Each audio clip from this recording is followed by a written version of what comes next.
Nick, over to you. Oh, well, thank you, Bernard, and warm welcome to everybody. This is the first session of a merged group of the Centre for Applied Dialectics and the ESRAD Special Interest Group in Dialectical Thinking. So welcome those of you from ESRAD. I know there's some kind of overlap between the two groups already. And it's a long-awaited session for me because Michaela wrote the chapter on dialectical behavior therapy in the Routledge International Handbook, and I've been sort of dying for her to talk to us directly about the chapter for a long time now. So it's a real pleasure. For me, dialectical behavior therapy stands out as one of the few really practical instances of dialectical thinking being put to a good use, lifting it really from its kind of philosophical, rather abstract connotations into something that's socially valuable and performing a kind of very valuable function. So I think there's a lot to be learned from it, especially for those of you who are in the coaching environment. And so far, nobody's written a book on dialectical coaching, except that I plan to do it myself before too long, if I can get onto that. So I think without any further ado, I'll hand over to you, Michaela. Thank you very much, Nick. And it's a real pleasure to be here and to have this opportunity to speak to people who are really interested in dialectics. And I guess I also have a slight trepidation that I feel like a little bit of a fraud, really, that you're the experts in dialectics and I'm perhaps a little bit of an interloper. But I think that will be maybe what makes the conversation really interesting.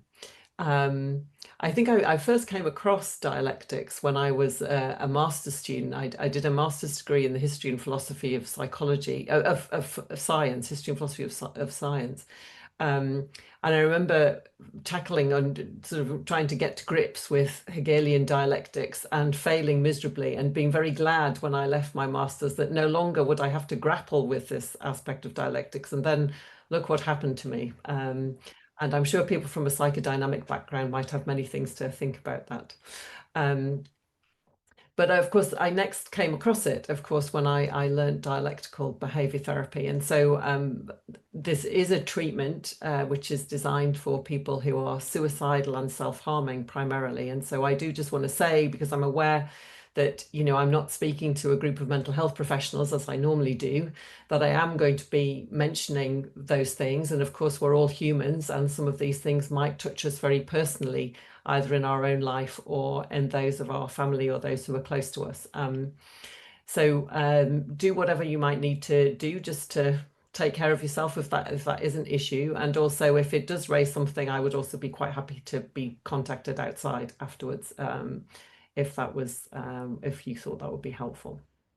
So, and also just for the purpose, because this is going to be on YouTube, just to sort of say that I will be using clinical examples, but these will be kind of amalgamations of many people that I've worked with over the years. I've been doing this treatment for over 30 years now. And so just so people can, because, people who I've worked with might come across this video, and I want them to know that none of the examples are about them specifically, but are amalgamations of things that I've done over the years. Okay, so I'm going to share some slides with you. Let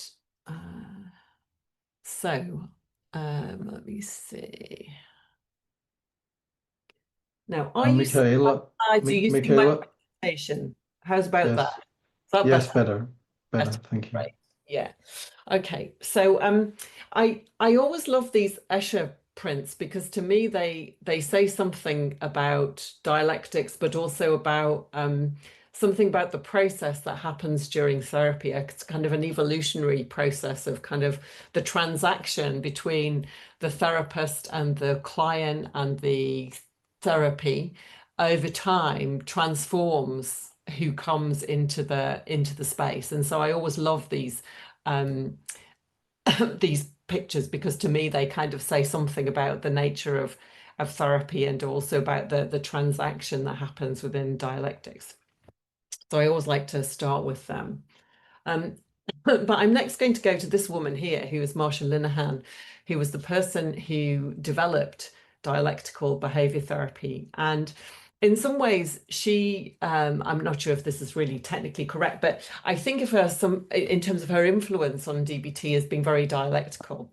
And that primarily, of course, she was a research psychologist, and she was a social psychologist by background, but then went into behaviorism. And, it was her desire to utilize the principles of behaviorism to transform the lives of people who were suicidal and self-harming that kind of we think mostly of her in her work. That's what she's known for. And at the same time, what she shared later in her life was that she also was someone with lived experience of suicidal and self-harming behaviors herself. And this lived experience was a primary driver for her in developing and going into therapy and developing therapy. And so I think you really see these two sides of her within the treatment. There's both a sort of a rigor and an application of the principles of behaviorism, which I'll say a little bit about shortly, and also a strong compassion for people who suffer in these ways from intense emotions and distress. And she was really the first to really articulate those two things. Now, of course, to begin with, it wasn't until she was much later in her life where she disclosed this history of her own lived experience. And I think that speaks to the stigma that was around at the time, and also to the fact that she was a woman in a very male-dominated field. And I think she feared, who knows whether it was accurate or not, I suspect it might have been, that to disclose her history might have been negatively impacted on her. But I think we see these two things very strongly in the treatment. And one of the things is that there needs to be a synthesis between this rigor and this compassion, which we see in the treatment, and hopefully that will come out as we talk.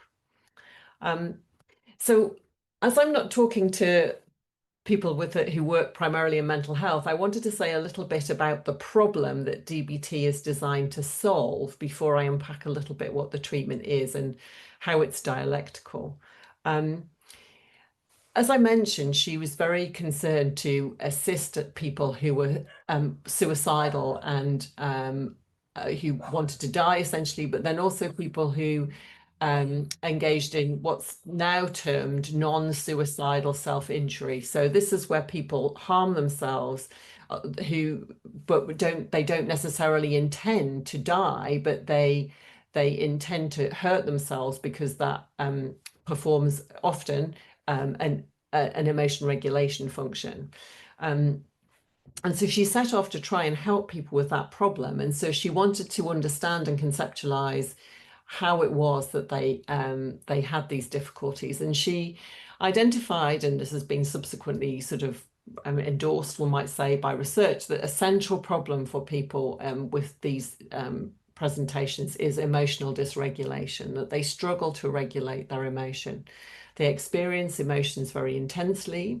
They often have difficulty in their emotions returning to baseline. It takes a longer time for their emotions to return to baseline. And because of that, that means that they're more vulnerable to, other events that will intensify their emotional responsiveness.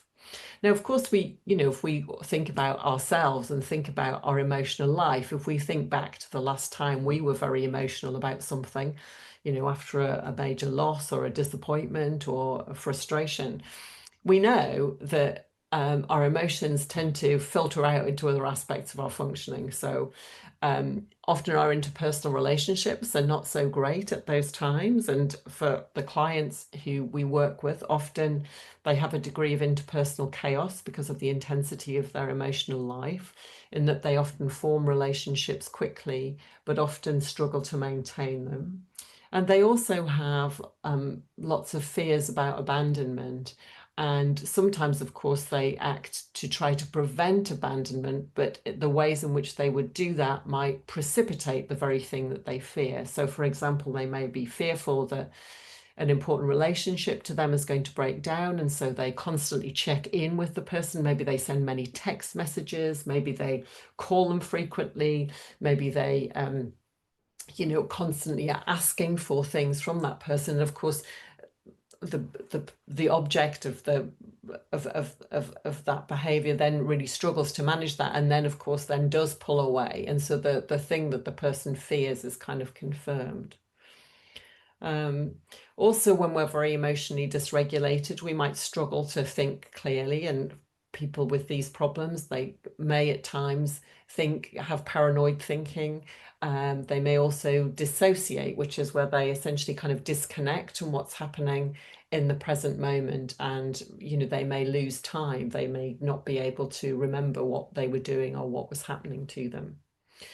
And also their sense of self is often dysregulated. And what I mean by that is that they don't necessarily have a sense of themselves as continuing as the same person across time.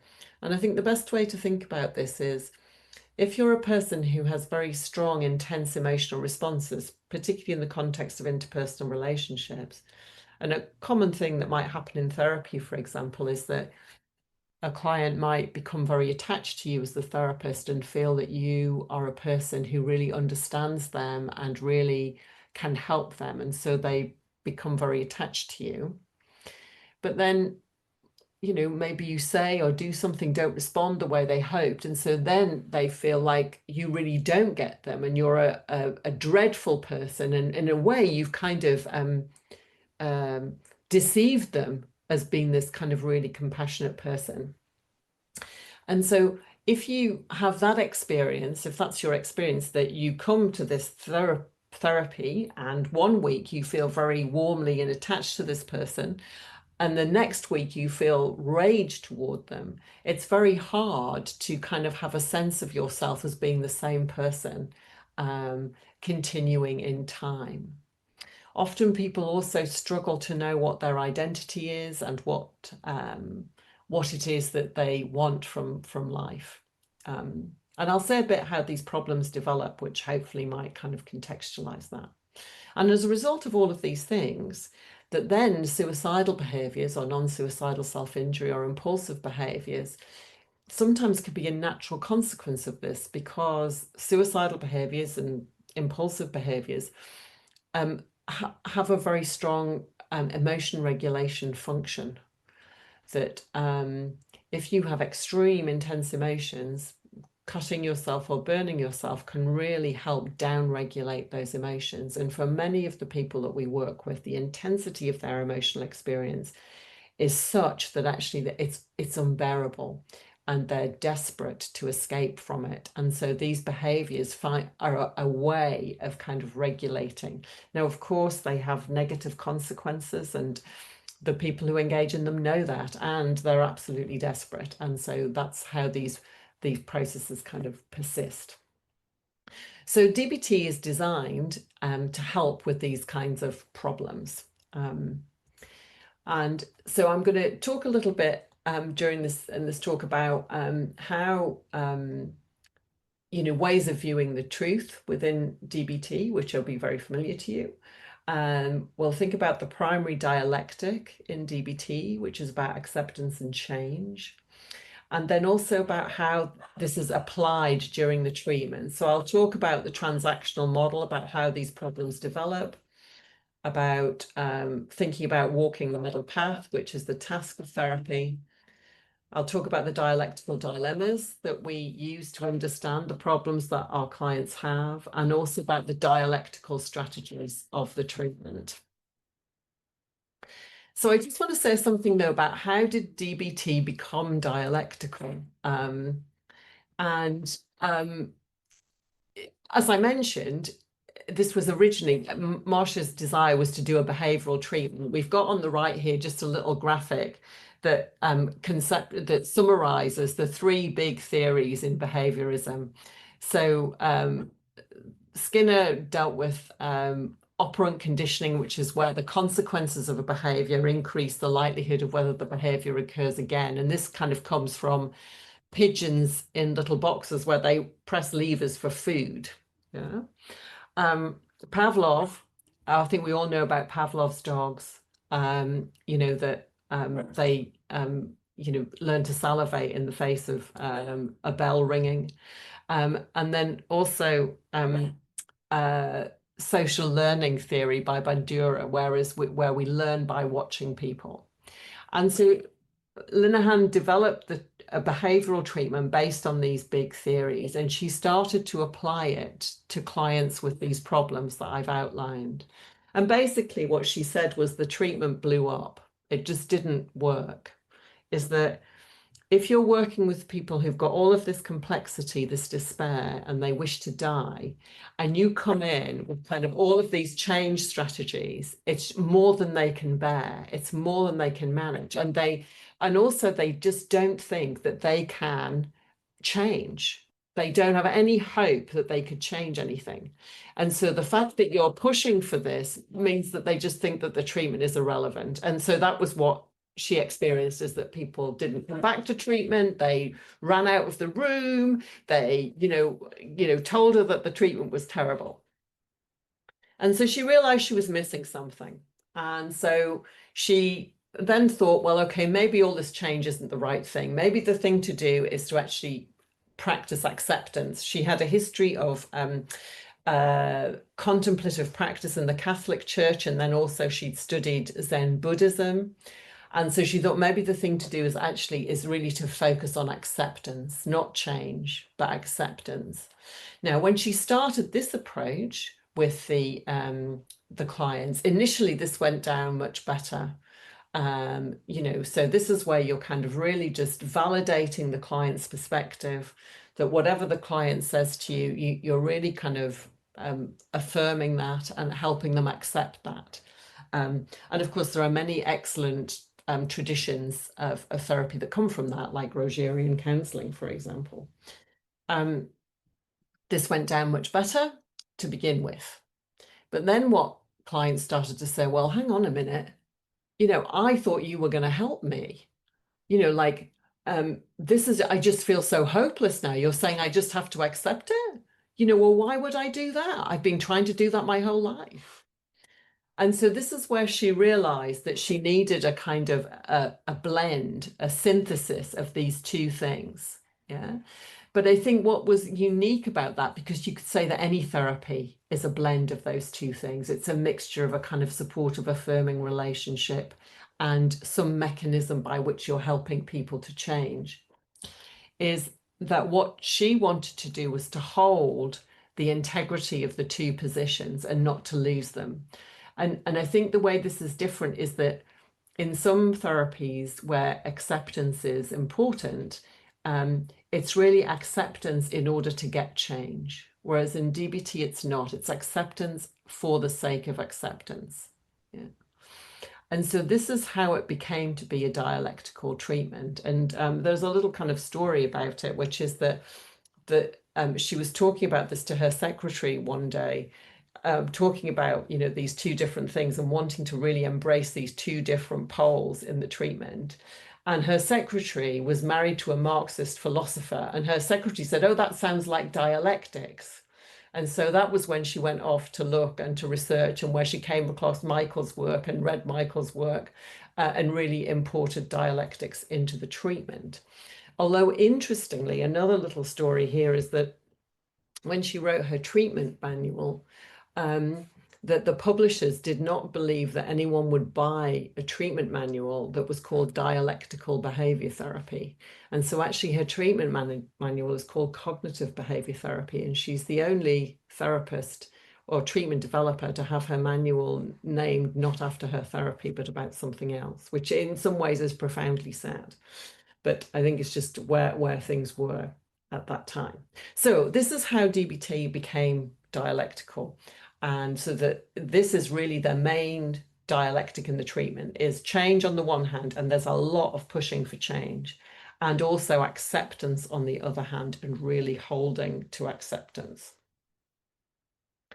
And so, of course, because of this dialectical approach, and Marsha starting to investigate this, she really wanted to incorporate this into the treatment and to really embody dialectics in the way the treatment views the truth. Yeah. So, you could argue that sort of, that certainly behaviorism has got a very kind of positivist view of truth. Whereas acceptance-based therapies you might argue might have a more social constructionist version of truth. But what Marsha wanted to really kind of embody is the fact that given the complexity of the problems that the client is dealing with, the complexity of the systems in which they are, that we want to have a conception of truth which recognizes that there are multiple conceptions of truth and what truth is. And so this is really vital in the treatment and is important for the stance of the therapist, so that the therapist is really, even if they feel something very passionately, believe something very strongly, they're also holding that this is a perspective and that there will be other perspectives which might be completely contradictory to their own, which also hold some truth. Yeah. And so constantly as a DBT therapist, you're looking for those times when you and the client or you and the system think differently, and to recognize the value in those contrasting perspectives. And so this is the way in which dialectics kind of first comes in really to the treatment in a very practical way, so that, we've got these contradictory perspectives that sometimes are within the client. So a common one that shows up in clients if they're thinking about things that have happened in their life is that they think, I'm to blame for this. Or that's a very uncomfortable pole, so that other people are to blame for this. And often what happens is they oscillate between these two extremes. Both poles are uncomfortable. Yeah. And so, as a DBT therapist, we're wanting to think dialectically that both of these perspectives will have some truth in them. In what sense have you made a contribution to this problem, and in what sense have others made a contribution to this problem you're describing to me? And then also, what about the wider context? It's not just you and this other person who are in this dispute, but there is a wider context in which you are in. And so how can we make sense of that and find actions that would respect the validity in both ends? So to give you an example, I might have a client come in who is in a suicidal crisis and feels like they can't tolerate their living circumstances anymore. Let's say they're living in a family context with people who are who've got significant problems of their own, perhaps are very disrespectful to my client, who are very critical of my client. Yeah.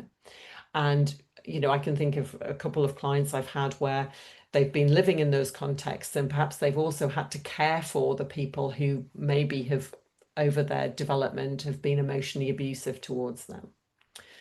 And so they've come into session, a suicidal crisis, feeling that they can't cope with it anymore and they can't manage it, and they just want to die. That's their solution, because they don't have any other options.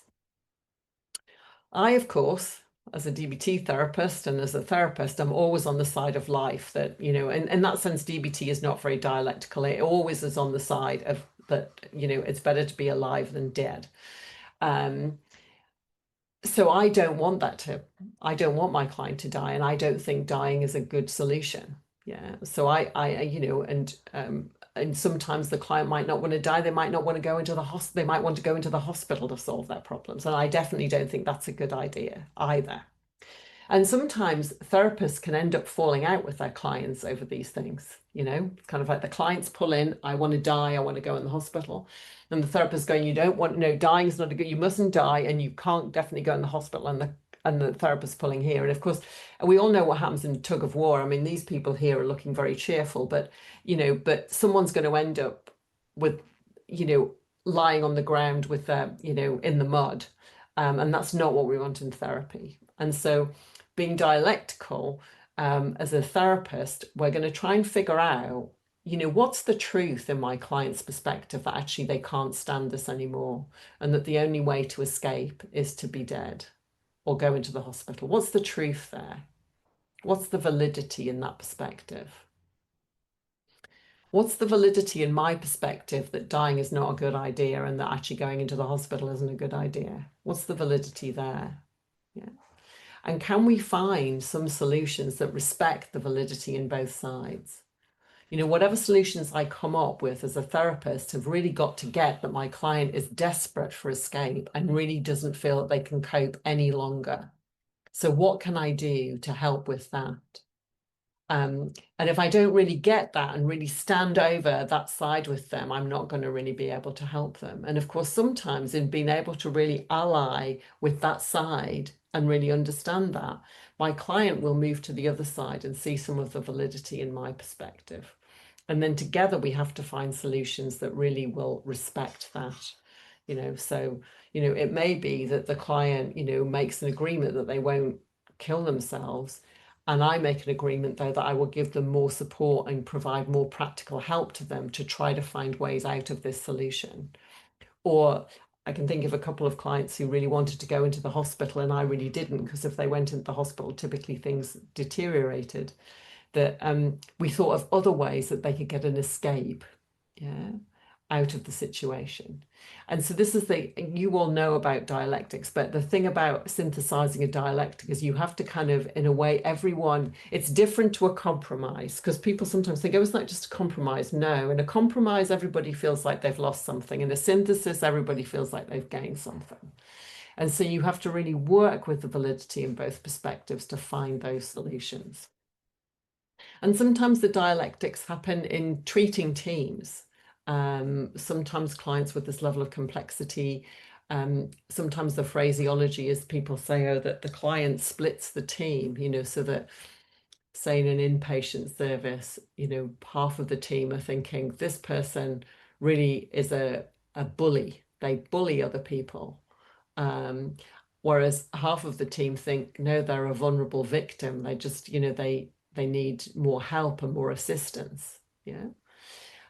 So what, as a dialectical therapist, there's some validity in both of these. You know, when staff teams are saying that the person's a bully, what do they mean? Well, they might mean that the person gets very emotionally dysregulated and kind of maybe throws furniture and kind of is shouting and being aggressive toward others. And so clearly that's a problem that needs to be solved. What's true about the fact that the client is a vulnerable victim? You know, that, you know, likely this client has, you know, been victimized multiple times, and also they're detained against their liberty, against their will in a psychiatric unit, for example. And so in that sense, they're a victim of control, you know. And so what's the truth here? And what can we find? How can as a team, can we respect the validity in both positions rather than arguing about who's right, to find a way forward? And I think this is the thing that DBT really brings, is kind of respect for multiple positions and different perspectives, and that there's truth in all of these different perspectives. Nobody has a monopoly on the truth. And so that helps us to find the middle path, to find a way through contradictory or apparently contradictory views. And also there's a respect for the fact that everything is connected, and you know, so that any change that I might make as the therapist will impact my client, any change that they make will impact the people around them. And so that there's a transaction that happens once you start to see that truth is kind of all around us in different places. And so when we think about our clients in therapy, you know, we've got the person, we've got them in their family or where they're living, their social networks, and in their culture. And all of these set up different transactions, some of which are helpful to them and some of which are detrimental. And a dialectical perspective and really seeing those transactions can be really helpful to us. You know, so if you are a person of color and a person who's transgender, that those things will intersect and kind of also transact with the culture in which you live and the family in which you live and the social networks you inhabit, to either help you and support you or to actually further exacerbate your challenges. And so, you know, the world is made from opposites is another aspect of a dialectical worldview. So as a DBT therapist, we're not afraid about when we have conflicts, or in a way we welcome conflicts, which I think is unusual in mental health services. Often there's a desire to avoid conflict, to talk it away. And, you know, for good reason. If people are falling out, that's not helpful. But I think in a dialectical team, if you recognize that different perspectives actually are a source of ideas and assistance to solve problems, that can be really useful to you. Okay, so these are the ways in which dialectics kind of comes in as a sort of philosophy into the treatment. And, you know, it influences how we see how problems are caused. So there's the theory, the biosocial theory, which highlights that people who develop these problems are vulnerable, emotionally vulnerable, from either as a result of their biology or a result of early trauma. But then they've been exposed to invalidating experiences, some of which might be very extreme, like abuse, some of which might be more about a poorness of fit between them and their environment.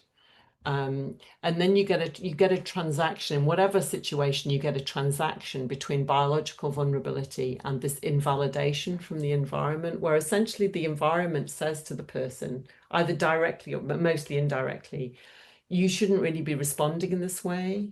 You should be, you know, you should handle this differently. You shouldn't be doing what you're doing. You know, so for example, I can think of a number of my clients that I've worked with where, you know, their families had developmentally inappropriate expectations. You know, they expected them to be more competent than would be reasonable for the age of the child. And so if they didn't do things like tie shoelaces or put their clothes on or this sort of thing, that they were sort of shouted at and abused as being, you know, incompetent and stupid, when actually, if you think about the age that they were when these things were happening, that wouldn't really be an appropriate developmental expectation, or, you know, or at least some children might have struggled with those things at that age.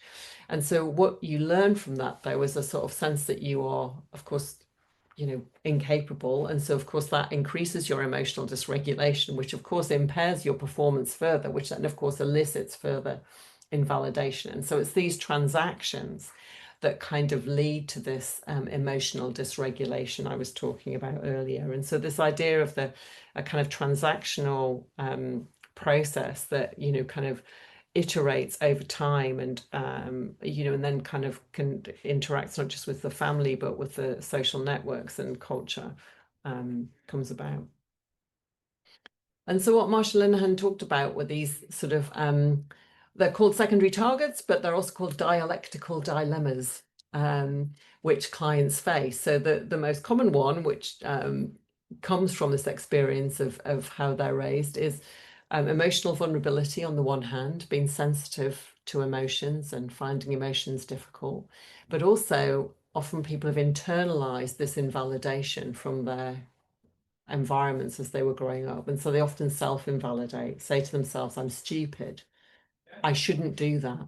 I shouldn't feel this way. I'm incompetent. I'm worthless. I'm useless. These are all sort of like a self-invalidating narrative that will come from the history of the client.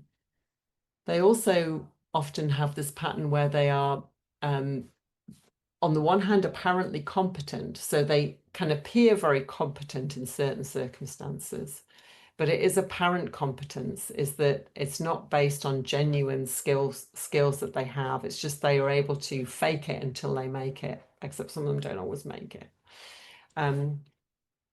And then on the other hand, they often are quite actively passive, so that they are passive in solving their own problems, largely because, remember, they were told as they were growing up they were stupid and incompetent and couldn't do anything. So that would lead you to be somewhat passive because you know you're not going to be able to do it.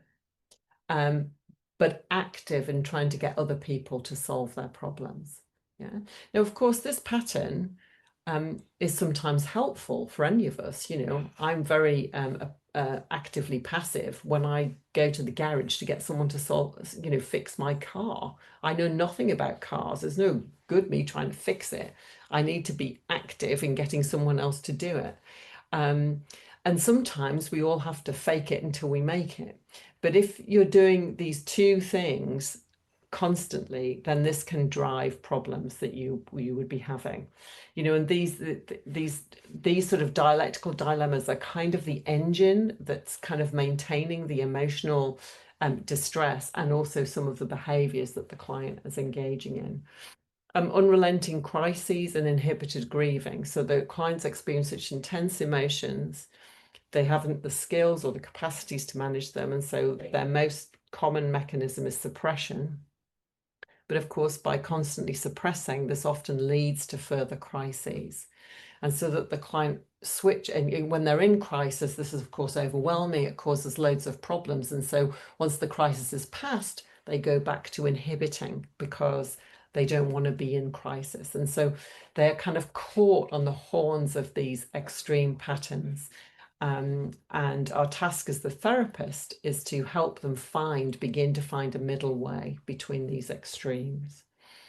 We also see these with adolescents, so there's some additional ones here, and which I won't go into in the interest of time, but just this idea that there are patterns of responding that have been shaped up in development that lead to what we call dialectical failures, that clients are on one extreme or the other and they oscillate between the two extremes.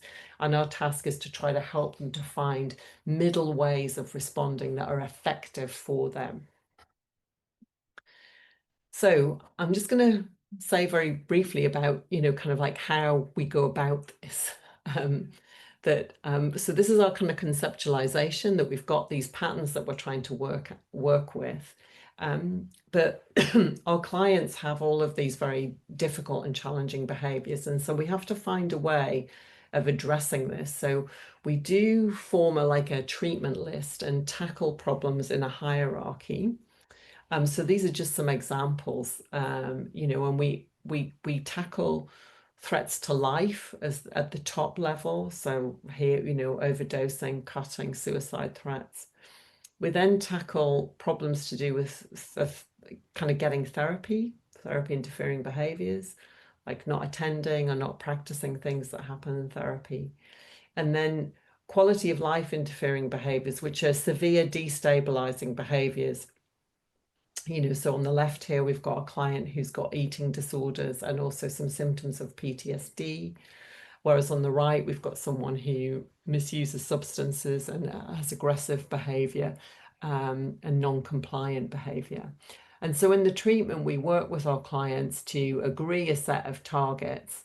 But what we're thinking is that these behaviors are the client's solutions to these dialectical dilemmas that they face, that the intense emotion and the self-invalidation and the ways they've learned to cope in the environments which they were raised have resulted in these problems. And our task is to try to solve what's leading up to this.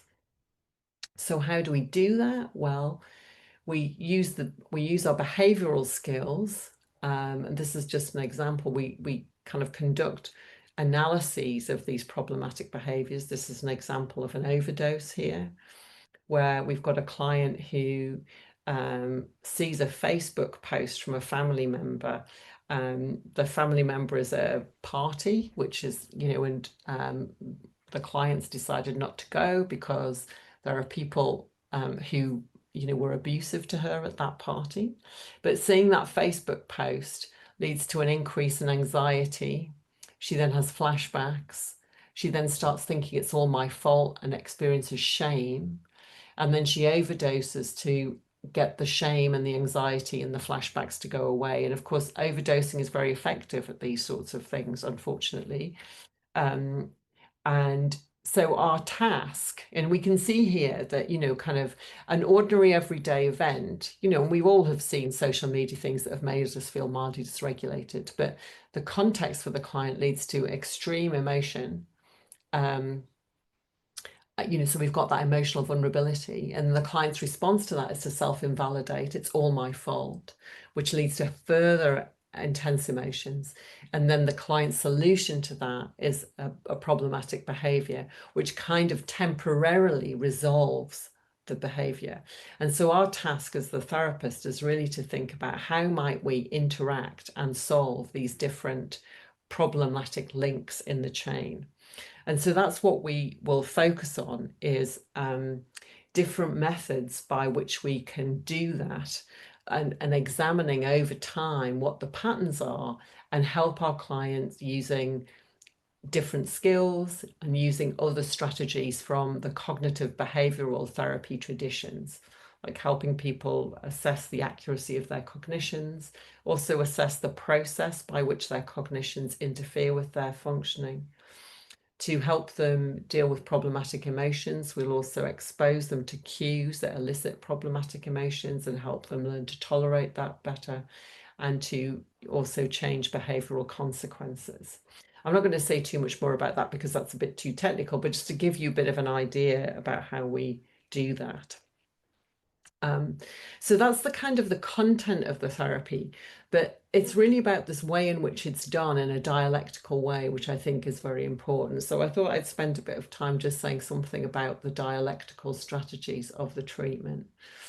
So there are the dialectics of the therapeutic relationship. And so one of the primary ones, I've talked about it already, as a DBT therapist. When I'm thinking about solving that set of dilemmas, I'm thinking to myself, what change strategies do I need to use to help my client? You know, what do I need to help my client to do differently? And then I'm also thinking, what aspects do I need to help my client to accept? At a basic level, I need to help her to accept that actually currently these are her responses to such a situation. I might also have to help her accept that because of her history, she is currently partly estranged from her family and doesn't spend time with them.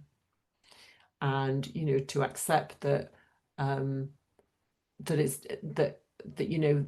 that isn't actually down to her being her fault. Yeah. And to think about the different kind of components that led to that situation. But there's definitely a lot I'm going to help her to change. Skills to manage her anxiety, skills to manage her shame, and ways of changing some of those self-invalidating cognitions. And through doing that, I'm going to be teaching her about these dialectical behavior patterns and helping her address those. And then also I'm going to use some specific dialectical strategies. One of which is to model dialectical thinking and behavior. So one thing we're always trying to do is to look for what we've left out in the clients and also our own point of view in terms of how we're understanding the problem. So it's a constant question I might ask: what have we left out in our understanding of this problem? Which goes with this idea of there being multiple perspectives on the truth. We don't want to get stuck and sucked into just seeing things one way. Thinking about developmental descriptions of change, about how it is that a person has come to be in this situation. Questioning the permanence and intelligence of the boundary conditions of the problem. So essentially what this is trying to loosen up the way a person might be conceptualizing the problem. Yeah. That, that the client's thinking, I'll always be this way. I'll always be, been unable to see my parents or be with my parents. Well, we might want to question that a little bit. Right now, that's the situation, but who knows what the future might bring. We will want to make synthesizing statements, including both ends of the continuum. This is something that we talk about a lot. On the one hand, you see your only solution to this problem is to kill yourself. And on the other, you've got absolutely no guarantee that being dead would solve this problem for you. And yet we also know that often when you harm yourself, that causes you further problems. Yeah. So how can we, and at the same time, I get that you totally want to escape. Who would not want to escape in the situation that you're in? So you, as a therapist, you're always wanting to notice these, kind of conditions. You might say, it makes perfect sense to me that you're so angry with your parents about how they acted in that situation. And at the same time, I also get why that's so difficult, because also you love them and are attached to them too. So that we're constantly sort of putting contradictory statements together, and allowing for this complexity. We might talk about how, the importance of interrelationship and highlighting our identity, and also advocating a middle path. So as therapists, we want to really model dialectical thinking and behaviors and being dialectical, again, using Bandura's kind of idea of people learn by modeling. But then we also have some specific dialectical strategies. So we might enter the paradox with the client.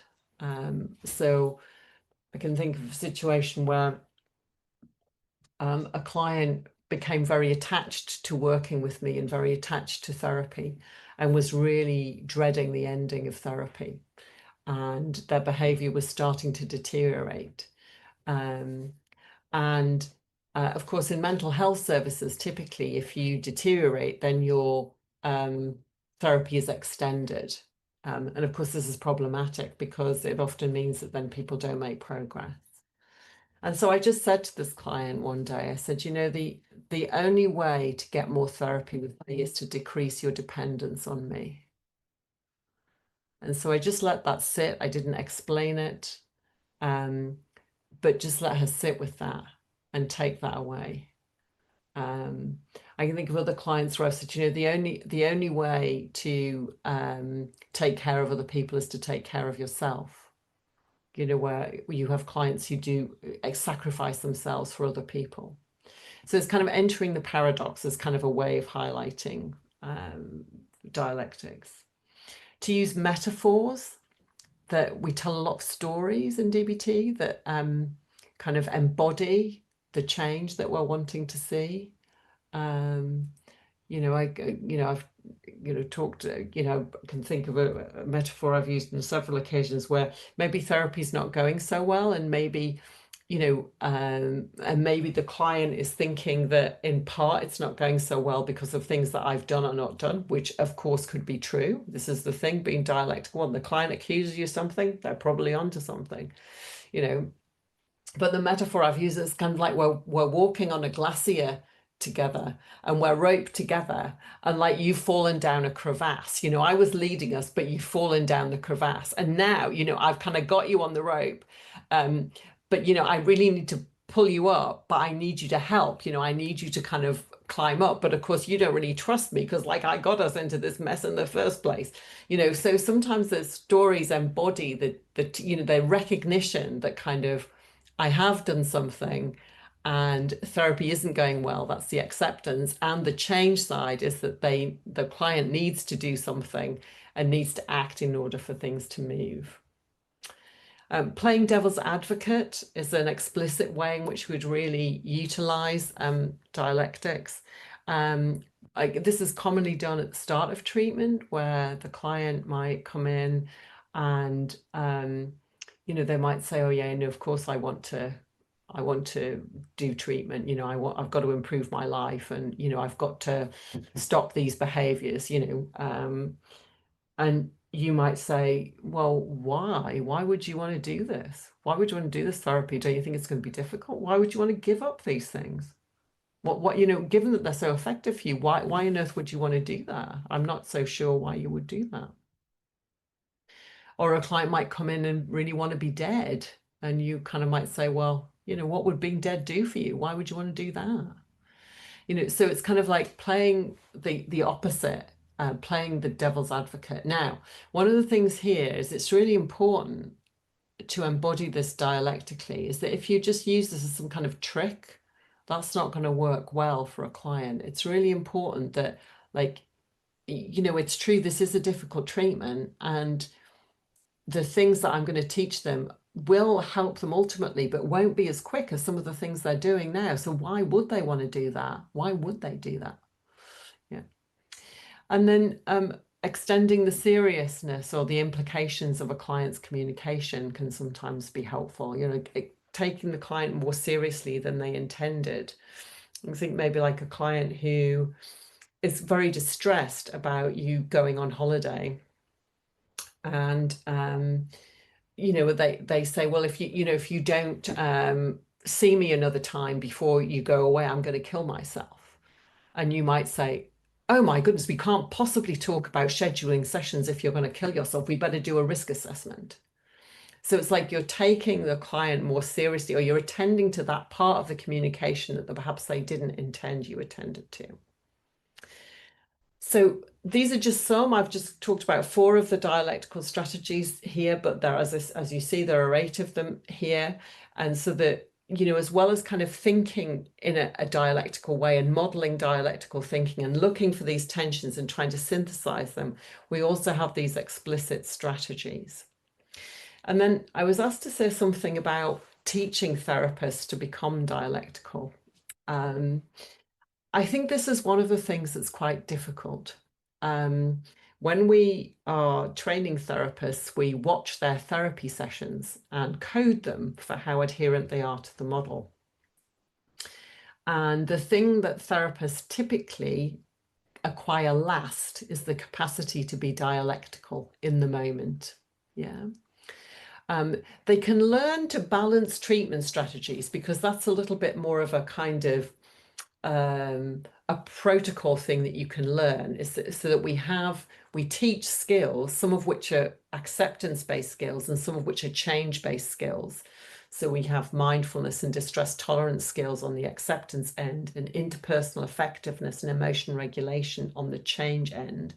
And so therapists can learn, oh, I need to pull from these different elements to, you know, and so in a way they become a little bit dialectical by doing that, but that's a bit more by protocol. So the thing we have to really work with them on is noticing a dialectic, because that's the hardest thing to learn. So we get them to try and notice when they feel in conflict with the client, when they feel in opposition. Often that's because there's a dialectic at play, that the client is holding one position and they're kind of in disagreement. And so we first get them to notice dialectics, and we encourage them to notice this not just in therapy, but in their life generally. You know, just watch any news program and you'll spot dialectics a mile off. And so we get them to try and start noticing dialectics in their life generally, and then to notice them more in therapy. And then this task of really validating both ends of the dialectic. What's the truth and the validity in both ends? Is there something that's been missed out? Because there might be more than 2 ends, actually. Yeah. And then the last step is helping them to develop the capacity to synthesize contradictions. I mean, the quick way I teach clients, I teach therapists to be dialectical, is I say, every time you want to say but, say and. You know, is, you know, kind of, you know, if you want to say, you know, I totally get that you love your parents, but they've treated you really badly. Yeah. The but kind of negates what came first. Whereas if you say, I totally get why you love your parents, and at the same time, they do not treat you well. It's like both of these things are true. So you can replace a but with an and, which can get you some way toward it. It's just that sometimes people put things in sentences with buts which aren't really in tension with each other, but that is the best way that I've come across to at least get them started. And to then just kind of give them feedback and talk about the situation, you know, listening out for it and helping them develop that skill. Okay, so I think that's me done. So I hope that was comprehensible. Yeah, so I think we have some time for questions and discussion. Wow, Michaela, thank you. There was a huge amount there. I definitely feel that book has moved forward. Yeah, wonderful. Who would like to ask a question? I have one in my mind while people have a think, Michaela. And I guess you have to say that I'm kind of marveling that any of that actually works. Yes.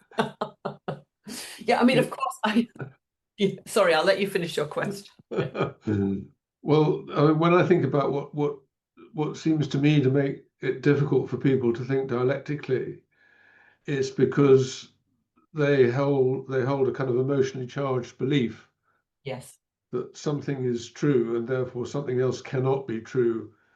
And yet you're saying, these people have trouble with emotions Yeah. and trouble with emotional regulation. Yes. So, in the first instance, do you not have to do something that helps them regulate their emotions before Yes, you can actually get to a point? you do. Yes. You definitely do. In early stages of treatment, we might be modeling dialectical thinking and talking dialectically, but we're not necessarily asking the client to do that. We will be teaching some strategies which will help them get their emotions down more rapidly, because then, of course, your frontal lobes can come back online and then you can start to think. But I think also, it's quite powerful, because, if you've got someone who's really holding, hard to the fact that something is a fact, and you kind of put the opposite view, um, you know, but if you do that in such a way that you recognize the validity in their perspective, if you start by saying, it makes complete sense to me why you think that, for this, and this reason, that makes complete sense to me. I can see that. And actually, I think anyone who'd been through who's experiencing what you are would probably think and feel that. And at the same time, I'm aware that maybe, it's also the case that, and it's because validation of a person's perspective also can help down-regulate them a little bit. And also by saying, and at the same time, you're not saying that's not right, you're just saying there is also something else. And that can be incredibly powerful. And then in the part of the treatment is we have a skills training class.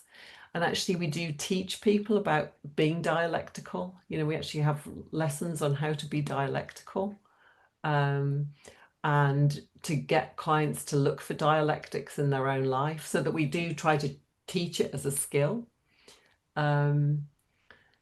Yeah. So yes. So in answer to your question, yes, we teach people a lot of things to downregulate.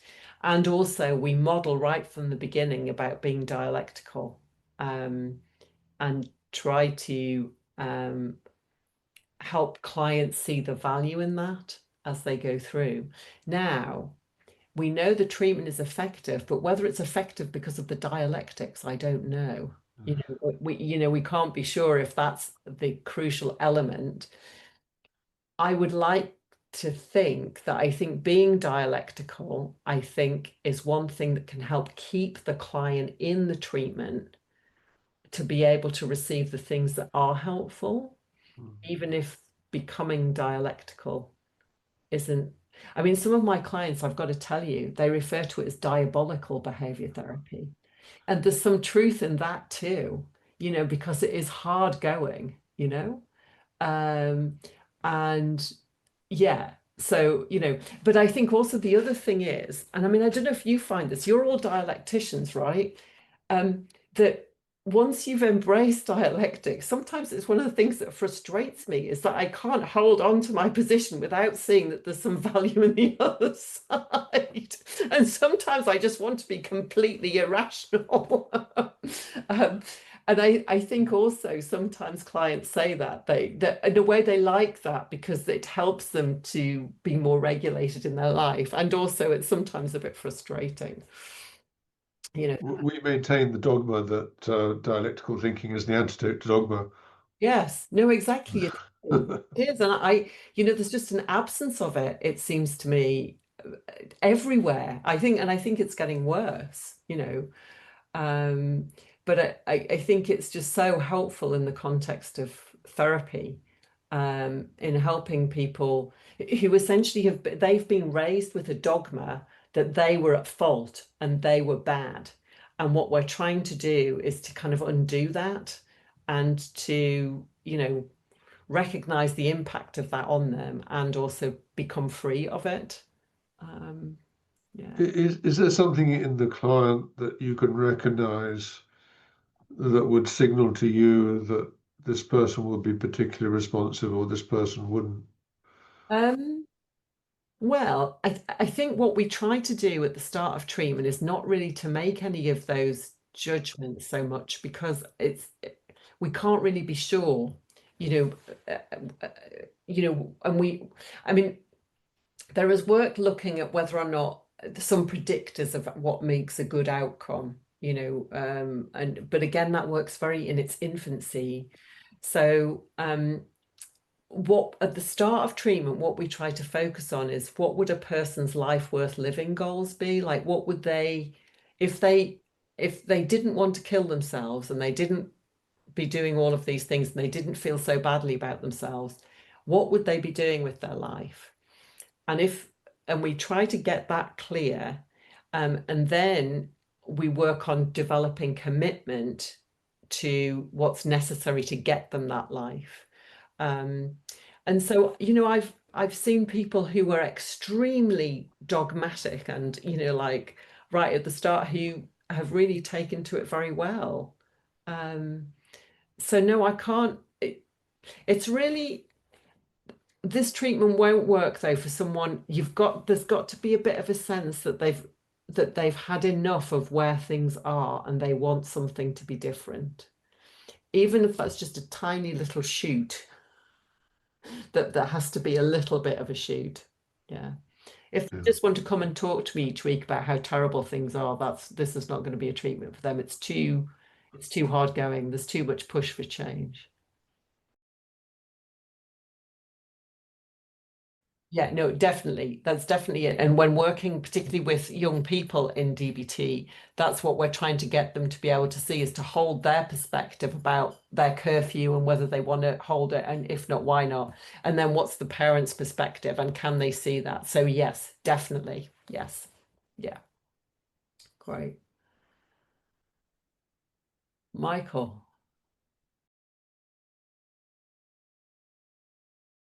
Yeah. No, I suspect it probably is, Michael, because you can see, if when you're listening to a recording, you can see with a therapist who is really able to embody this, how they move. And certainly that was what Marsha had. And I mean, I think she got this from your work, that this she talked about it like a seesaw, that like, you're going like this, but you kind of, it's not that you just come to the middle, but kind of you come up and go up to another level, and you then kind of see another evolution of the tension and how to kind of. Yeah.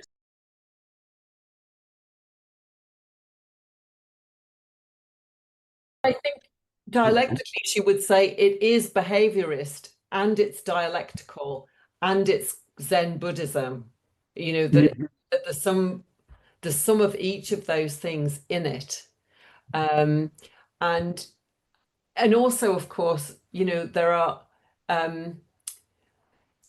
the behaviorism, dialectics, and Buddha are kind of constructs that we are placing on processes. And, there are, if you talk about a dialectical process, that's also, you could describe that in a behavioral terms, in terms of how people respond with consequences and so I think, sometimes we're at the limit of our conceptual understanding, to kind of, so I think she would definitely say that all three are really present.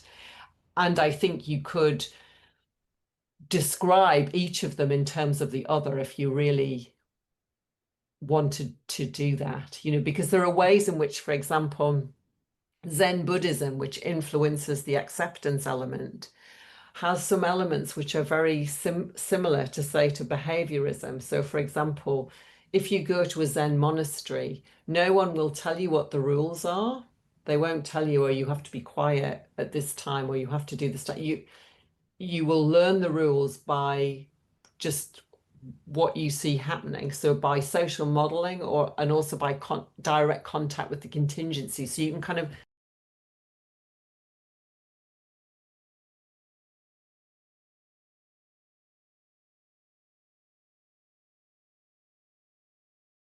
yeah. I mean, I think the way we would do it in DBT though is we don't spend a lot of time so much dealing with the content of mental activity, but looking at the process. So, when I think I'm worthless and useless, what's the impact of that on my emotions, and what does that lead me to do on my relationship? So in that sense, it treats every experience, a sensation, a cognition, as a behavior, and then applies behaviorism to that.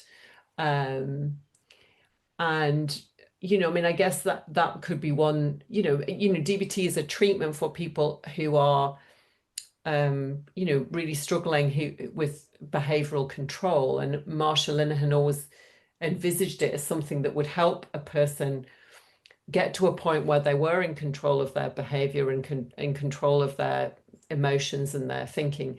And that then they would go on to have other therapies, at different stages, and like even right at sort of, existential therapy, so that like, in a way, that's not what DBT's currency is almost. We might talk about what meaning a person might be making out of the situation. And then we will be asking the question was, when you have that interpretation of what's going on, does that increase your emotional arousal or decrease your emotional arousal? Is that helpful to you or unhelpful to you? And also then get people, that would be where we might get them to be trying to think more dialectically if the particular meaning making that they're having is causing distress. I think it's important to see it as it's a stage of therapy for people who previously perhaps might not get into therapy because they're so chaotic and emotionally distressed.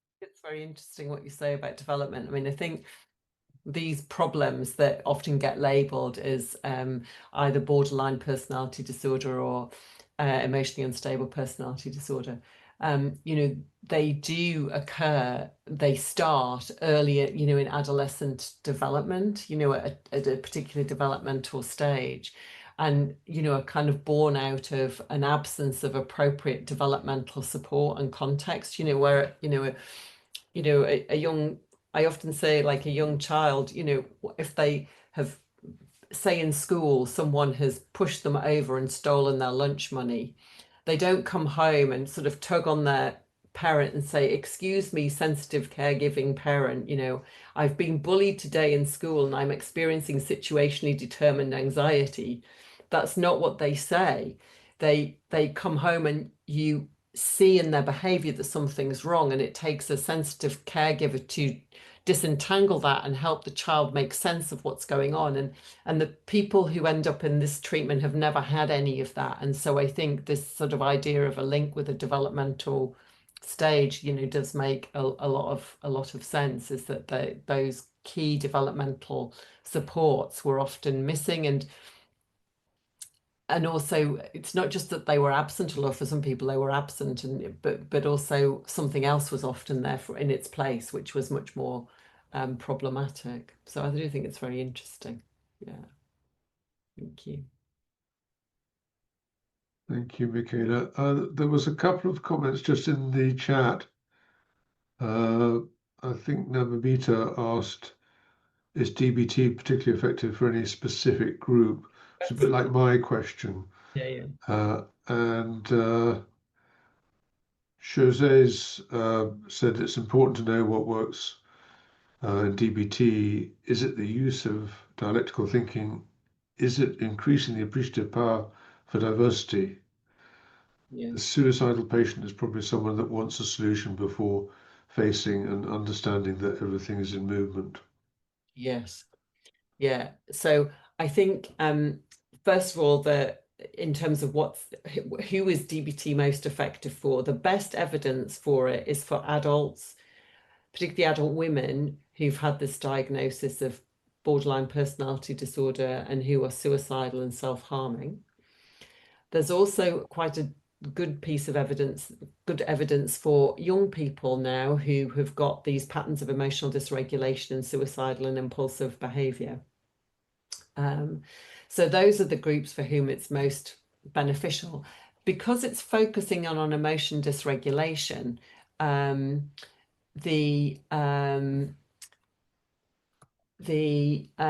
it's been used in a wide range of other contexts, and I think there is sort of emerging evidence that it's helpful in those sort of contexts. But in terms of Jose, your question, it's definitely the case that the client is, when suicidal, is in an extreme of emotional despair and distress, and in a way suicide is the solution that they've come up with. And I think this is a key dialectic we talk about with therapists, is when the client comes in who is suicidal, suicide is the solution for them, but to the therapist, suicidal behavior is often the problem.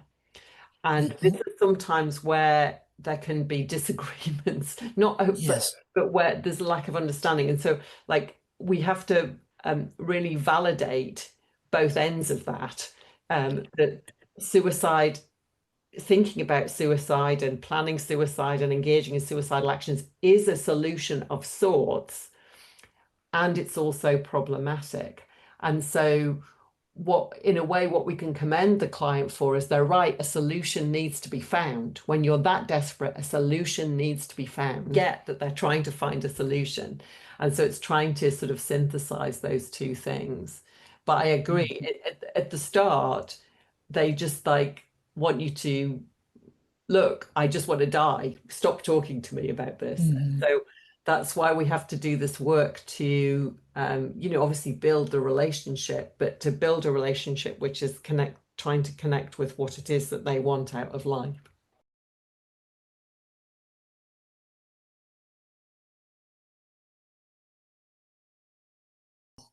Yes.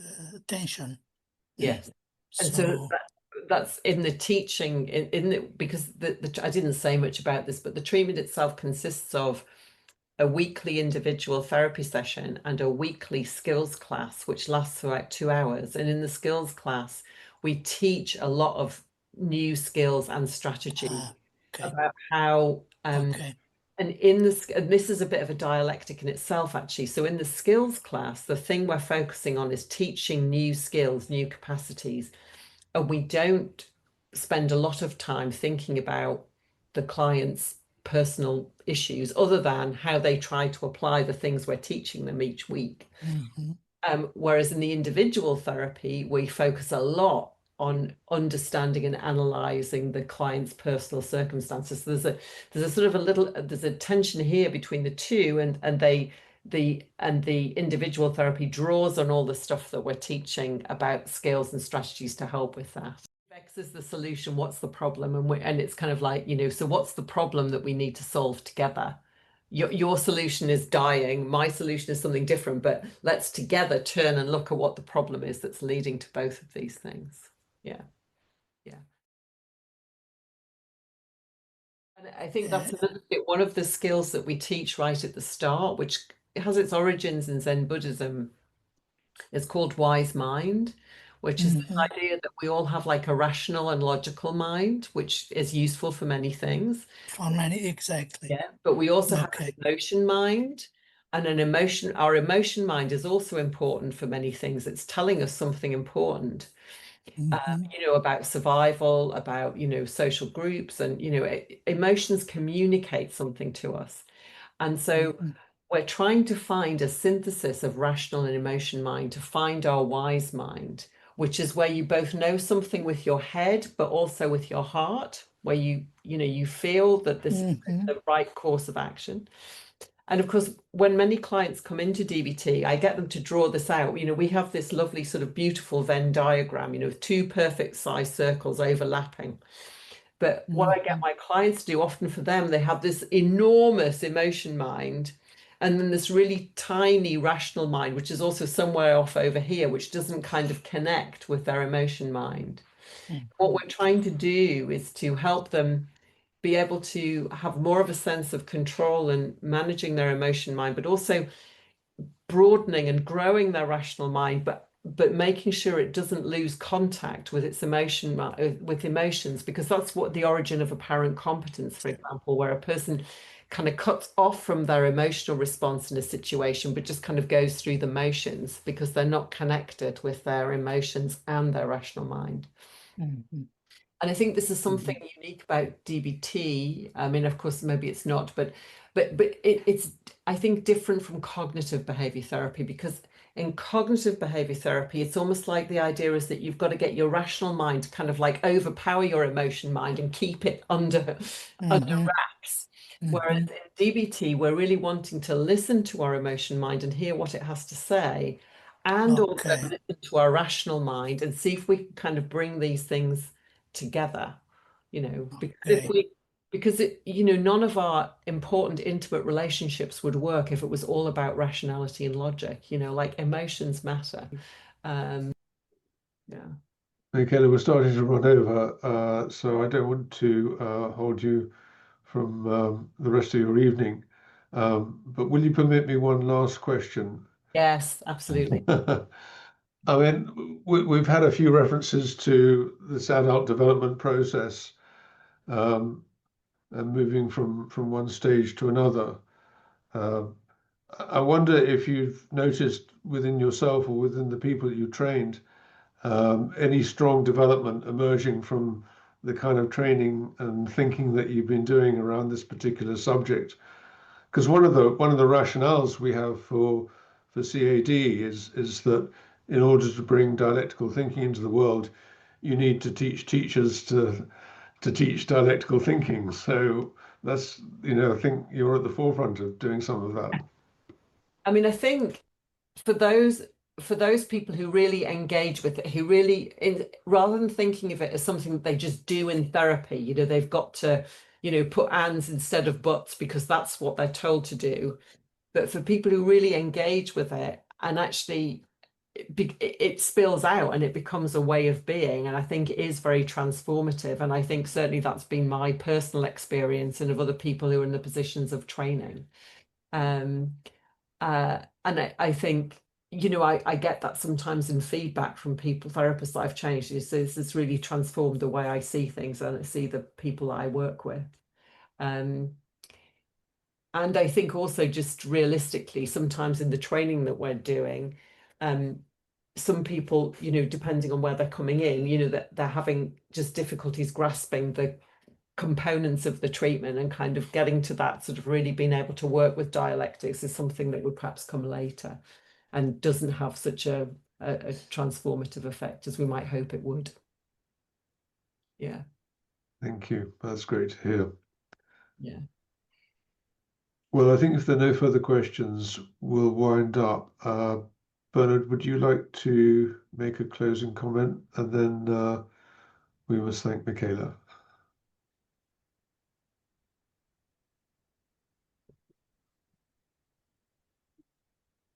Oh, you're muted, Bernard.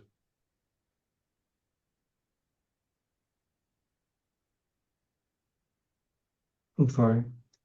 I think there is research about I don't know, listening, empathy, etc., of the therapies being one of the most critical criteria for success. And my personal assumption is that also the dialectical capacity of the therapist might also be quite critical. So that's what's going through my mind. And maybe having the therapist, him herself, being more dialectical is maybe the most important part, and not so much if they use the right, correct terms in their dialogue. So that's my personal assumption here. Thank you so much for your time.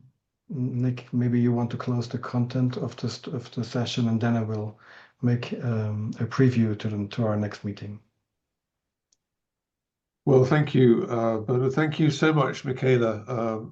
At long last, we've got to hear all the good stuff that you wrote in your chapter, plus a lot more, and also to see how some of that actually kind of plays out in real life. So much, much appreciated. And I'm going to encourage those who didn't come to the session to watch the video, because I think there's a lot in what you've said that could be of use. And interestingly, coaches have embraced ACT, acceptance and commitment therapy.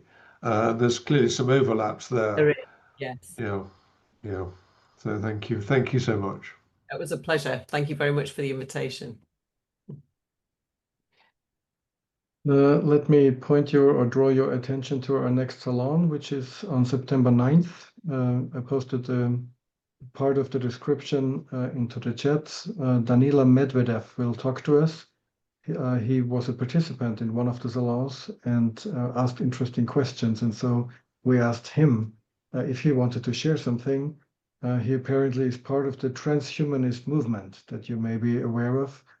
And so he is very interested in the blurry line between human condition and artificial intelligence. And as you can see, how can we as humans outthink maybe artificial intelligence? Yes, so I'm really curious what we will hear in this next salon, September 9th.